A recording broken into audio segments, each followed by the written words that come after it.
moment est venu, si vous souhaitez poser des questions, de lever la main, tout simplement, et on pourra vous transmettre le micro.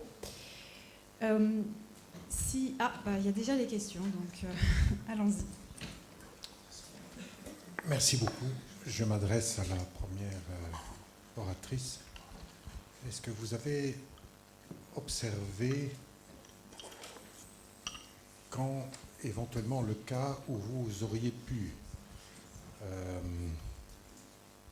assister à un animal primate depuis sa jeune enfance, donc vous l'ayez adopté, si je puis dire, est-ce que cet animal, confronté à d'autres, aurait une espèce de plus grande compassion, serait peut-être un pont entre l'humain et l'animal, c'est-à-dire des animaux plus proches de l'homme, une fois confrontés à leur milieu naturel, pourraient-ils être des ponts entre ceux qui les ont élevés et le monde animal. Par exemple,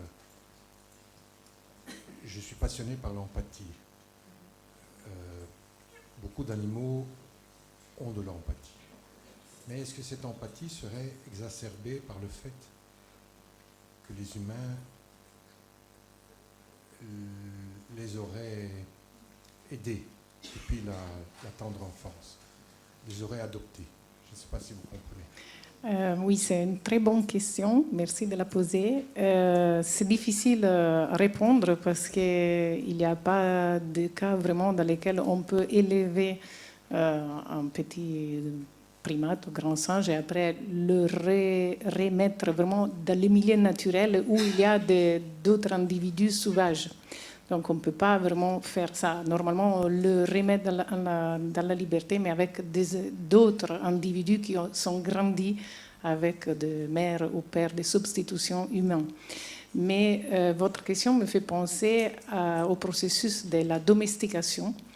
Et on voit chez les chiens, par exemple, qui a été domestiqué depuis longtemps, qui a des caractéristiques un peu plus empathiques vers son maître, et aussi parce qu'il arrive peut-être à mieux lire les gestes, les comportements, ce qu'on appelle body language, le comportement de son maître, donc à mieux se rapporter à lui.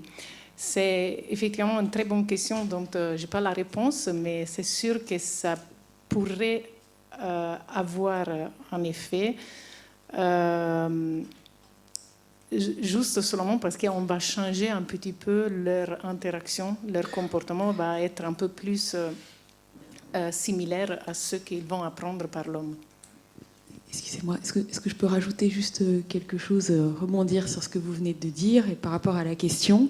En fait, il y a chez beaucoup de mammifères, notamment les primates, on en est sûr, et peut-être d'autres mammifères, un réseau miroir de neurones, qui est ce réseau qui, quand vous voyez faire un geste, vous allez activer la même région dans votre cerveau. Et d'ailleurs, le réseau miroir chez l'homme a été mis en évidence d'abord chez le singe, par Isolati, l'équipe italienne, puisque les singes mangent, quand ils étaient en train de regarder le technicien manger son sandwich, avaient toujours la même région qui s'activait, qui était la même région que le technicien en train de porter la main à sa bouche. Et donc ces réseaux miroirs, en fait, qui font que certains primates qui nous regardent, ou certains animaux qui nous regardent, vont avoir les mêmes réseaux d'activation, alors qu'ils simplement ils nous regardent. Et ce sont nos réseaux qui nous permettent justement d'apprendre un geste. Si on regarde les joueurs de tennis Roland Garros toute la journée, on va faire un geste avec la raquette qui sera plus précis parce qu'on aura eu ce mental training. Et donc on peut imaginer que ces réseaux miroirs, même si initialement ils nous servent justement à apprendre des gestes et qu'ils sont partagés avec ces animaux, pourraient aussi être un apprentissage de la violence. Donc on peut avoir aussi bien du positif que du négatif, ou de la non-violence, bien sûr, mais parce que la question était aussi sur la violence. Donc ces réseaux miroirs, au départ, sont des réseaux de partage d'empathie pour l'apprentissage. En fait. Et si je me rappelle bien, ce réseau est encore plus actif chez les individus en développement chez les enfants et chez les jeunes. Oui. Donc, pour rebondir sur ce que disait le dernier intervenant, c'est encore plus important si on élève de petits enfants de grands singes, on pourrait avoir encore plus un impact que chez les adultes. Excusez-moi, je voulais juste rajouter ceci. Est-ce que vous pensez que l'animal apprivoisé pourrait être notre défenseur par rapport à ses congénères? Par exemple, vous avez un... Et c'est ça, au fait, que je voulais vous poser comme question. Si vous éduquez un singe, si vous l'avez un primate, une fois dans la nature, avec l'homme, pourrait-il être l'intermédiaire entre nous et ses congénères? Je ne sais pas si vous me comprenez. Pour nous défendre dans des attaques, par exemple. Pour mieux, et qui nous permettent à nous oui, de mieux... Ça, oui, comprendre. je pense que c'est possible. Bon, je vous donne mon expérience. Quand on habitue les gorilles sauvages, la première réaction pour quelques mois, voire quelques années, c'est de l'agression directe, comme je vous montrais, du doigt argenté vers nous. Il arrive vraiment en criant à quelques centimètres de nous, et si on reste immobile, il ne va pas nous mordre, taper, mais si on essaie d'échapper, il va nous mordre. Au fur et à mesure du temps, il va comprendre, le doigt argenté, qui est le boss, le chef du groupe, il va comprendre que nous, on n'est pas en vrai danger, parce qu'on se met dans une position de neutralité et on essaye de ne pas interagir avec eux. À ce point-là, c'est les femelles qui commencent à nous agresser de façon très importante, même parfois pire que le doigt argenté, parce qu'elles ont de petits bébés, elles ont peur de l'infanticide, justement. Et là, c'est le doigt argenté qui parfois vient nous défendre. Il se met au milieu et va arrêter la femelle, parce qu'il est peut-être aussi un peu fatigué de la réaction des femelles exagérée tout le temps vers nous quand il comprend que nous, on n'est pas en danger. Donc oui, la réponse, là, je l'ai. Bonjour, merci à tous pour des interventions extrêmement riches ce matin. Je suis chercheuse en psychologie sociale et cognitive et enseignante à HEC Paris, où je vois les entrepreneurs de demain, les PDG, PDG de demain. Et je suis très saisie, ça fait 10 ans que je suis à HEC, et à Polytechnique d'ailleurs, par la fréquence, la récurrence de discussions autour de violences vécues. On est une très bonne famille, voilà. Et je trouve que c'est tout à fait préoccupant, parce que tout ce dont on a parlé ce matin, on s'est beaucoup centré sur la famille et les violences à la maison. Ça peut aussi se décliner dans le monde du travail, dans l'entreprise. Et la réflexion que j'ai par rapport à ce que j'ai entendu, c'est ne serait-il pas formidable que tout ce qu'on a entendu ce matin, peut-être en enlevant les images un peu graphiques, soit relayé aux enfants dans les collèges et les lycées. Les enfants ne sont-ils pas les meilleurs sentinelles des autres enfants? Les enfants ne sont-ils pas ceux qui jouent avec les autres enfants et qui vont peut-être repérer des cruautés envers les animaux? Est-ce que ce n'est pas au niveau des enfants qu'il faudrait faire la principale prise de conscience, plus que de nous qui sommes dépassés et de nos oreilles relativement parlant? Monsieur Jaffé, vous voulez répondre en précisant que cet après-midi, il y aura aussi des présentations qui seront plus opérationnelles et plus directement liées, notamment à la question des personnels en établissement scolaire. Monsieur Jaffé.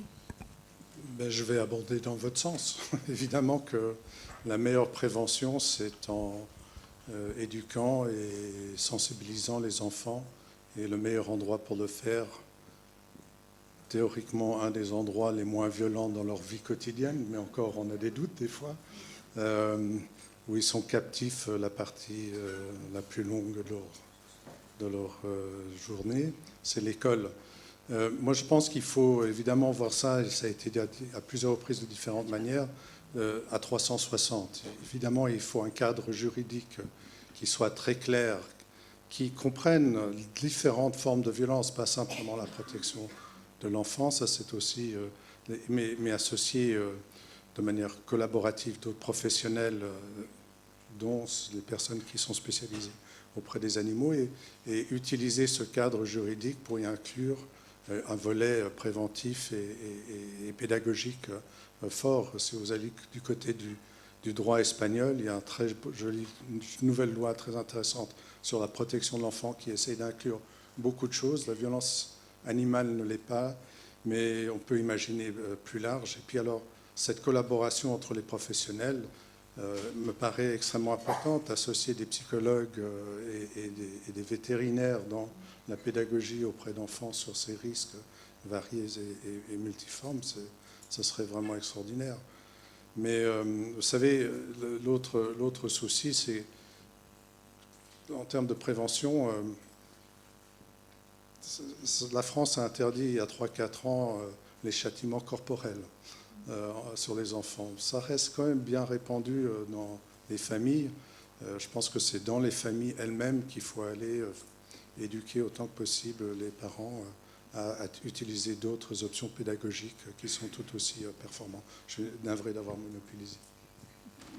Un petit complément peut-être, simplement s'il fallait trouver comment loger cette idée, effectivement, de sensibiliser les enfants à cette question des relations entre violences animales et humaines.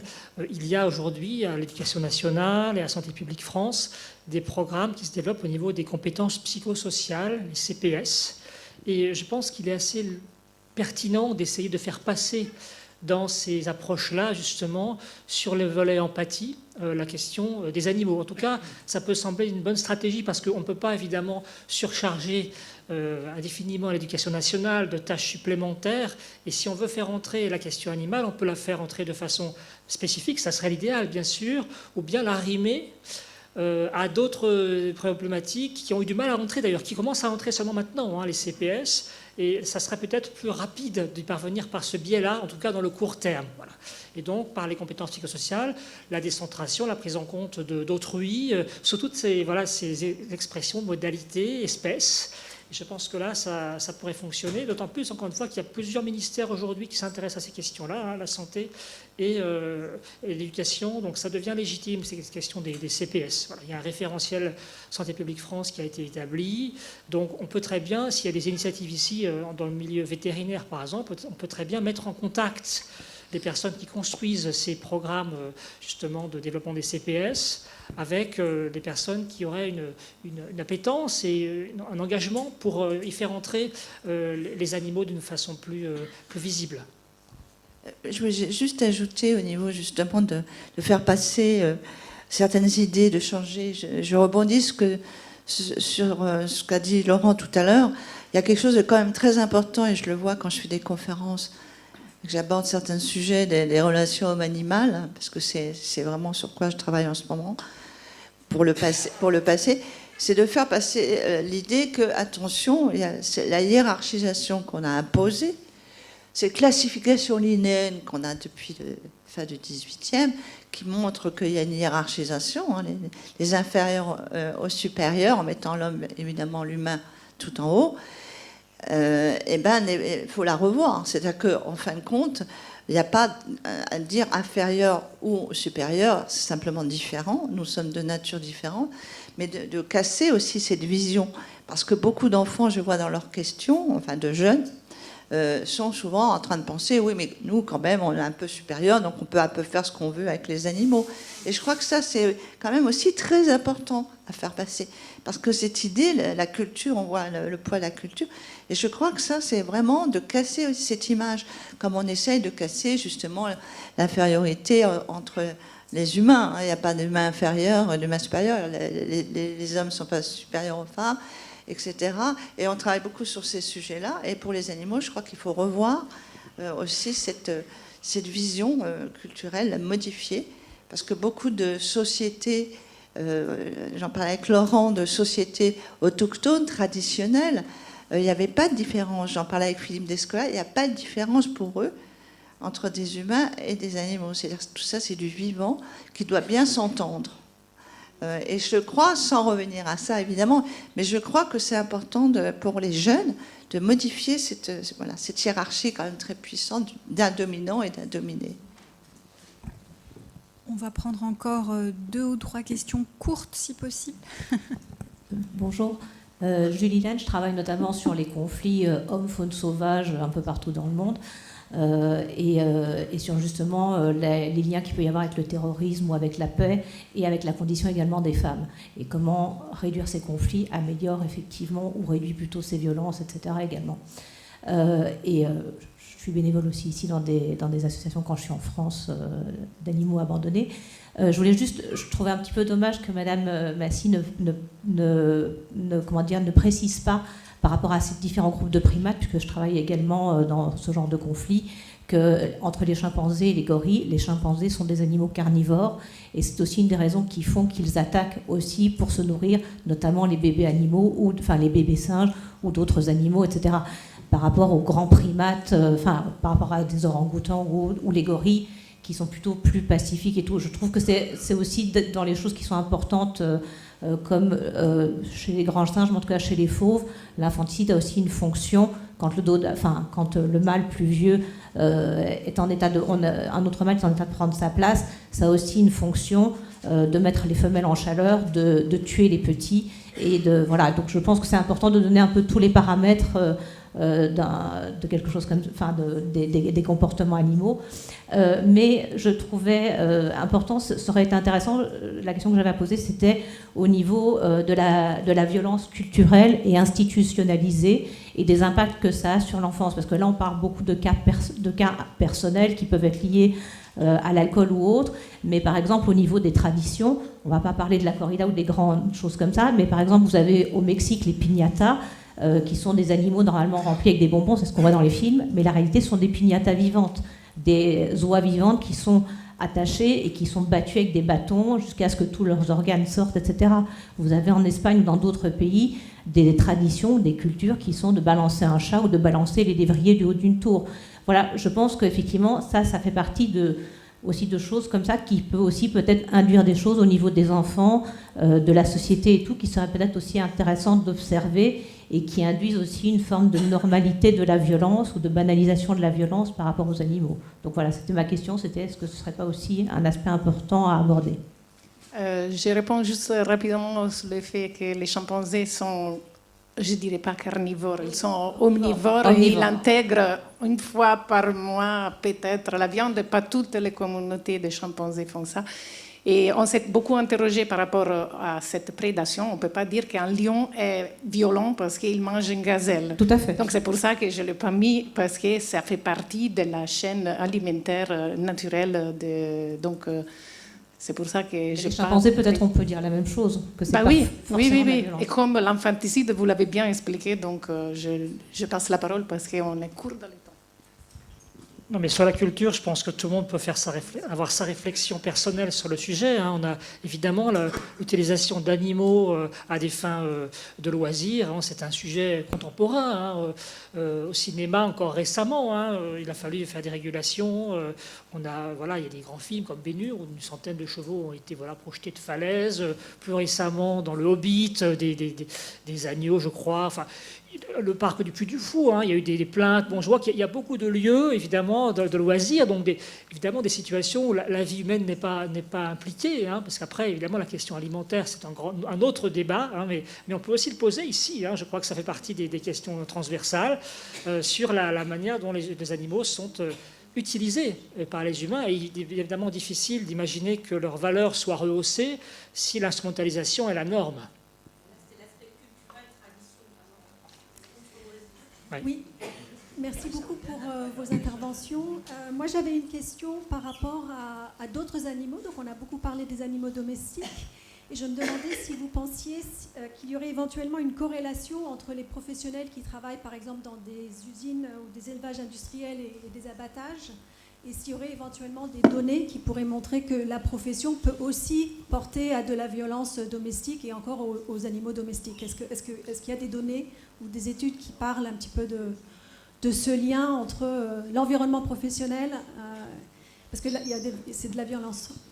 Alors, il y a un vieux livre qui s'appelle La jungle, justement, qui supposait qu'il y avait un lien, en fait, entre les pratiques d'abattage et les violences entre humains, enfin, pas avec d'autres animaux, enfin pas d'autres animaux mais non humains, effectivement. Et donc on a des publications d'économétrie qui ont été, il y en a 2 seulement pour l'instant, donc il faut rester prudent parce qu'évidemment c'est des corrélations géospatiales, mais qui suggèrent que lorsqu'il y a une plus grande densité en fait de sites d'abattage animaux, c'est corrélé aussi au niveau géographique à davantage de violences entre humains. Ceci étant, ça peut être corrélé à beaucoup d'autres choses. Et même si les chercheurs contrôlent pour les conditions d'existence, pour un tas de paramètres qui évidemment pourraient expliquer ce lien, eh bien, cette statistique, elle reste significative. Alors moi, je les trouve évidemment très intéressantes, mais du point de vue de l'explication causale, c'est insuffisant. Mais on peut faire l'hypothèse, bien sûr, que l'habituation à une maltraitance animale institutionnalisée, donc légale, eh bien, érode une forme de capacité à prise en compte d'expériences sensorielles d'autrui, incluant des congénères. Voilà. Mais ça, encore une fois, on s'engage vers des discours qui, évidemment, mettent en cause plus que simplement l'urbanité, mais véritablement le modèle dans lequel nous vivons.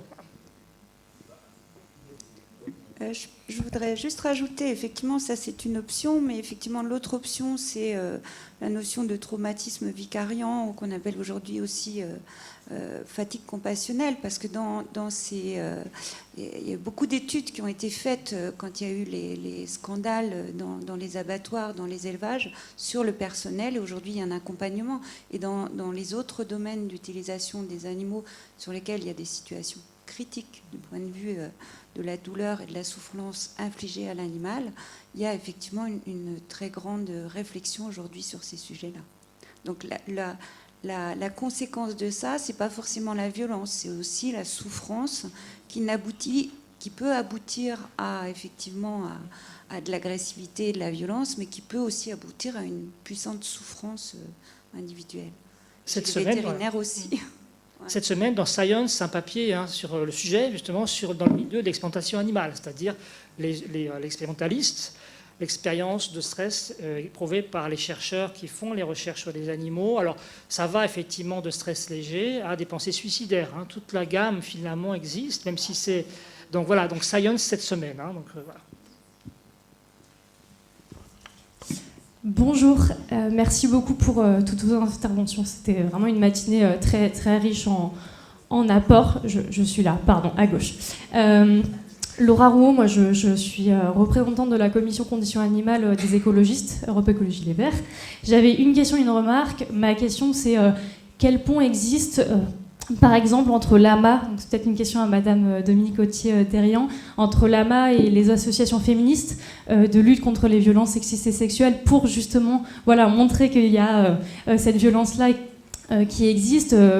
Voilà, moi par exemple je suis formatrice avec noustoutes.org et elles évoquent assez peu en fait le lien qui existe entre les violences faites aux femmes en famille et les violences faites aux animaux. Donc voilà. Je suis assez curieuse de savoir, je pense qu'il y a plein de liens qui existent, mais je suis curieuse de savoir un petit peu plus précisément lesquels. Je vais laisser Anne-Claire Gagnon répondre à cette question. Ok, super. Et après, merci beaucoup. Et après, ma remarque, c'était que je voulais remercier les personnes en noir et blanc qui nous ont accueillis et qui participent à l'organisation de ce colloque. J'ai été interpellée au début d'entendre que c'était des personnes charmantes. Pour moi, c'est des personnes compétentes et je les remercie vraiment d'organiser tout ça. Et dire qu'elles sont charmantes, c'est une forme de violence. Merci. Et comme on parle de violence aujourd'hui, je voulais le souligner. Merci. Oui, alors du coup, je vais peut-être me mettre comme ça. Anne-Claire Gagnon, je suis la présidente de l'association contre la maltraitance animale et humaine. C'est vrai qu'on est très à l'écoute de tout ce qui se fait pour les associations de violence contre les femmes. Mais je dois dire que, par exemple, à nous toutes, on écrit, on ne nous répond pas. Il y a malheureusement une incommunicabilité du fait qu'on a un label animal vétérinaire par rapport à tout ce qui est le corps des professionnels de santé. Je rappelle quand même que les vétérinaires, on est aussi une profession de santé publique. Donc, j'espère que les choses vont bouger. Cela étant, à titre totalement individuel, il y a absolument des médecins, je pense à Emmanuelle Pied, qui est la présidente du collectif contre le viol féminin. Enfin, c'est juste, il y a des personnalités juste fabuleuses, mais pour avoir des contacts institutionnels, c'est infiniment plus compliqué. Bonjour. Je me permettais, on m'a dit que je passais après la personne. Non. Alors, il nous reste 5 minutes, donc je vous propose d'abord que la question soit posée là. Ensuite, on passe à vous et après on arrête. Je suis désolée, c'est le jeu de la, voilà, du colloque. Douchka Markovic, donc je suis élue conseillère de Paris et également coprésidente du Parti animaliste. Donc déjà, je voudrais vraiment remercier les sénateurs qui ont organisé ce colloque d'une grande qualité et merci à toutes les oratrices et tous les orateurs qui nous ont vraiment appris beaucoup de choses. Donc moi, je voudrais rebondir sur une donnée qui nous a été donnée, sur le fait que dans les élèves qui ont été questionnés, sur les 12 000 élèves, si ma mémoire est bonne, à Grenoble, la majorité des auteurs déclarés de violences sur les animaux étaient des garçons, donc des hommes. Et ce qui est intéressant ici, je pense qu'il y a une corrélation sur laquelle il faut vraiment réfléchir, c'est sur cette donnée, en fait, justement, sur les violences masculines, et de l'autre côté, sur le spécisme, qui est aussi une donnée intéressante dans ce que vous avez relevé. Et je pense que quand on parle de culture, il n'y a pas juste la culture entre pays, etc., comme on l'entend, mais c'est aussi la culture du genre. C'est-à-dire qu'ici, le fait de valoriser, en fait, quand on est un homme, ça m'a fait penser au livre qui est sur le coût de la virilité, c'est-à-dire comment, à un moment donné, eh bien, le fait d'être violent est en fait valorisé dans ce que l'on peut se définir en tant qu'homme viril, et comment finalement, à travers ça, eh bien, on se retrouve à avoir des actes de violence qui s'exercer dans la violence, et finalement, ce n'est pas quelque chose de mal. Finalement, on est en train de s'exercer en tant qu'homme sur eh bien, une valorisation de la violence. Alors, on commence par effectivement des animaux, et puis ensuite, on peut passer à autre chose. Et cette corrélation-là aussi, avec la deuxième dont vous avez parlé, sur le fait que finalement, on peut s'autoriser cette violence à partir du moment où on l'exerce sur quelqu'un qu'on estime être inférieur. Et je dis bien de quelqu'un qu'on estime être inférieur. Donc voilà, très souvent, c'est dommage, vous n'avez pas mis les résultats sur les insectes, mais à mon avis, ils doivent être énormes.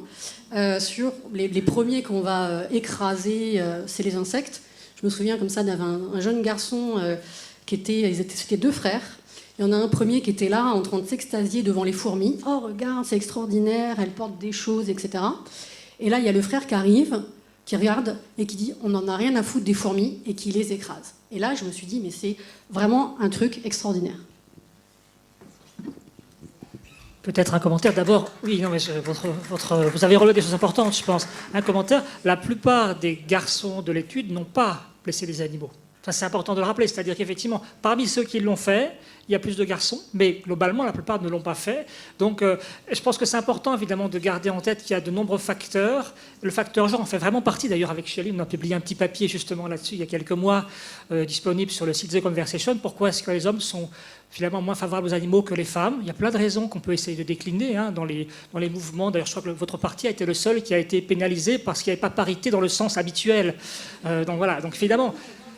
Donc ça fait partie évidemment des choses qui intriguent. Pourquoi est-ce que les femmes sont sensibles plus que les hommes? Et on peut mobiliser des théories plutôt, je dirais, environnementalistes, qui ont à faire avec la question de domination, ou des théories plus endogènes qui partiraient de l'idée que nous avons des fonctions différentes par rapport justement aux générations suivantes, et que, en réponse à ces fonctions, eh bien, nous développons dans nos interactions ordinaires des comportements différents. Donc c'est un petit peu la question peut-être que vous pourrez découvrir dans ce papier avec Shelley. En tout cas, je crois qu'effectivement, c'est un phénomène multifactoriel qui implique à la fois des identités de genre, des croyances culturelles largement répandues qui ont un impact important, et puis on a vu aussi des dimensions plus de fragilité psychiatrique qui vont interagir, et tout cela, évidemment, doit être traité de façon intégrale pour comprendre et prévenir ces comportements. Alors, vous avez évoqué les fourmis.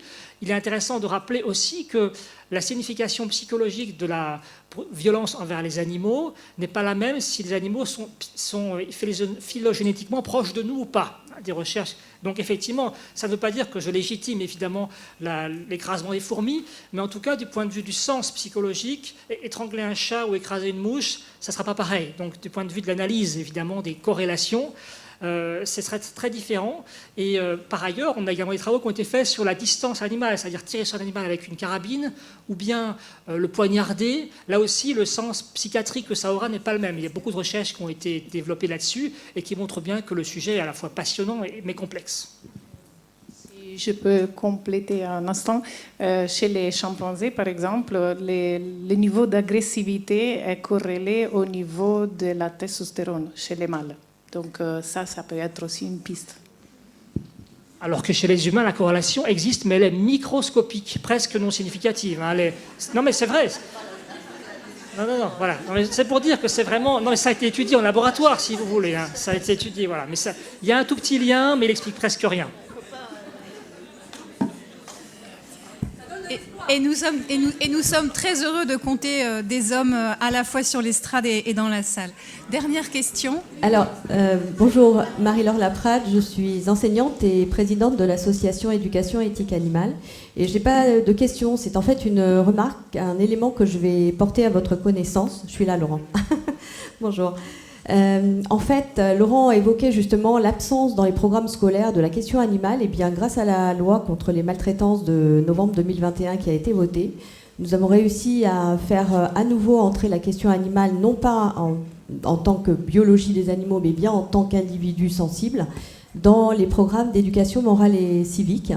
Et donc, les enseignants doivent maintenant s'emparer de cette question-là et la traiter dans ce programme. Alors, il faut quand même savoir, et c'est la raison pour laquelle peut-être, Laurent, tu n'étais peut-être même pas au courant toi-même, la plupart des enseignants ne le savent absolument pas, puisqu'il n'y a aucune communication du ministère qui est prévue à ce sujet.